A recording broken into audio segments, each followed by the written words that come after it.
Patna police जिस बेहाई और बेशर्मी के साथ पुलिस पूरे मामले को दबाने की कोशिश कर रही है। बिहार में रोज घटनाएं रेप की हो रही है, लेकिन सुशासन चुप्पी साधे हुए है। नमस्कार, आप देख रहे हैं देशवा न्यूज। मैं हूं आपके साथ वैष्णवी। बिहार में जिस तरीके से महिलाओं को लेकर के लगातार क्राइम बढ़ते जा रहा है और ऐसे में सवाल कई चीजों पर खड़े हो रहे हैं। एक तरफ तो सरकार और सुशासन पे, लेकिन दूसरी तरफ एक और सवाल है कि लड़कों की मेंटालिटी कैसी है। कई सारे लड़के ऐसे हैं जो ये अपराध को जो है अंजाम देते हैं, लेकिन कई सारे लड़के ऐसे हैं जो इसका विरोध भी करते हैं। लड़के क्या सोचते हैं, हम वो जानना चाहेंगे। मेरे साथ बात करने के लिए कुमार दिव्यम जी हैं। आप बताइए, आप भी एक लड़का है, इस तरीके से क्राइम बढ़ रही है तो आपके मन में क्या? देखिए, समाज के भीतर इस तरह के जब क्राइम बढ़ते हैं, इस तरह के अपराध होते हैं तो खराब हमें भी लगता है। और इसीलिए आज पूरे बिहार भर पटना विश्वविद्यालय की मगध महिला की छात्राएं जब आज सड़क पर उतरी हैं तो हम इनके समर्थन में आज हम यहाँ खड़ा हैं और इस प्रोटेस्ट के साथ हम सहानुभूति के साथ और इस कदम से कदम मिलाकर चल रहे हैं, क्योंकि समाज के भीतर महिलाओं की आज़ादी, उनकी सुरक्षा और उनके लिए साथ अगर कुछ गलत होता है तो न्याय बहुत अहम सवाल है।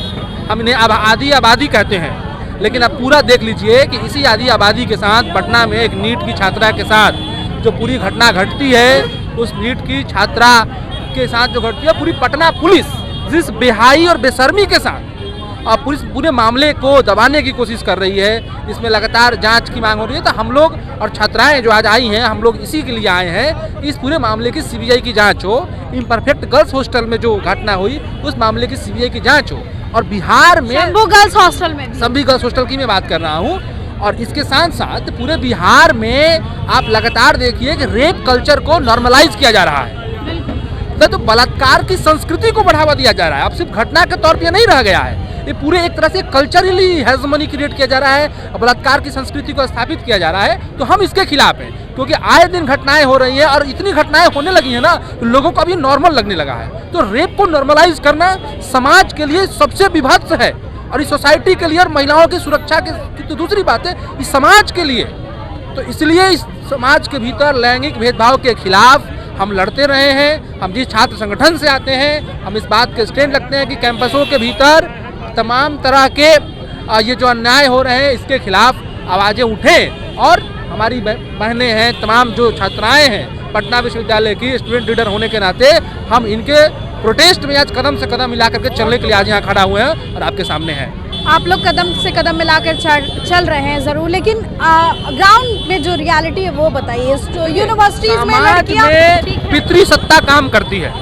समाज की जो पूरी संरचना है यहाँ पैट्रियार्की काम करता है, और एक बड़ा हिस्सा समाज का पैट्रियार्कल है जो महिलाओं को नियंत्रित करके रखना चाहता है। हम इसके खिलाफ हैं। हम अपने आप को कंसीडर करते हैं, आप लोग पैट्रियार्की के खिलाफ हम पैट्रियार्की के खिलाफ हैं। और सिर्फ एक घटना दो घटना की बात नहीं है, इस समाज के भीतर पितृसत्ता पर चोट करना पड़ेगा। और जो पूरा ब्राह्मणवादी पितृसत्ता गठजोड़ है उसको खत्म करने को लेकर के लड़ाई लंबी लड़नी। आखिरी सवाल है, सुशासन और सरकार को क्या बोलना? आपके सामने है, लड़कियों को सड़क पर आना पड़ रहा है। बिहार में रोज घटनाएं रेप की हो रही है, लेकिन सुशासन चुप्पी साधे हुए है। सुशासन, सरकार लिपापोती कर रही है। अब तक सीबीआई जांच की मांग नहीं उठी। इसके साथ साथ हम मांग कर रहे हैं कि छात्रों को न्याय दिया जाए। तो सरकार तो चुप्पी साधे हुए है। नीतीश जी तो यात्रा पर निकले हुए हैं और बिहार में महिलाओं के साथ दुर्गति हो रही है। सम्राट चौधरी जी गृह मंत्री बन गए हैं, लेकिन चुप्पी साधे हुए हैं। और पुलिस बचाने पर सम्राट चौधरी तो बोलते हैं कि मिट्टी में मिला देंगे, छोड़ेंगे नहीं। उनकी पुलिस बचा रही है, उनकी पुलिस मामले की लिपापोती कर रही है। हॉस्पिटल के डॉक्टर्स भी जिम्मेदार हैं। बिल्कुल बिल्कुल, हॉस्पिटल्स के डॉक्टर तमाम, हम कह रहे हैं कि सीबीआई जांच हो और इसके तार जहां तक जुड़ते हैं तमाम लोगों की गिरफ्तारी और सबको सलाखों के पीछे भेजा जाए। आपको कि बड़े चेहरे पूरे शामिल हैं इसमें? बिल्कुल, इसलिए बचाया जा रहा है। बड़े चेहरे शामिल हैं। आपको याद होगा कि इसी चुनाव के दरमियान इसी बिहार में एक भाजपा की नेत्री का एक प्रतिष्ठित चैनल ने स्टिंग किया था, जो लड़की सप्लाई करने का दावा कर रही थी। तो कहती थी हम नेताओं का टेस्ट जानते हैं। तो क्या इस तरह के भी चेहरे इसमें शामिल हो रहे हैं? क्या इस तरह के रैकेट का इससे संबंध है? इसकी जांच होकर के लोगों को सलाखों के पीछे भेजना चाहिए। देखिए, लड़कों की क्या राय है वो हमने आपको सुनाया, उनका क्या सोचना है। फिलहाल इस खबर में बस इतना ही। देखते रहें देशवा न्यूज।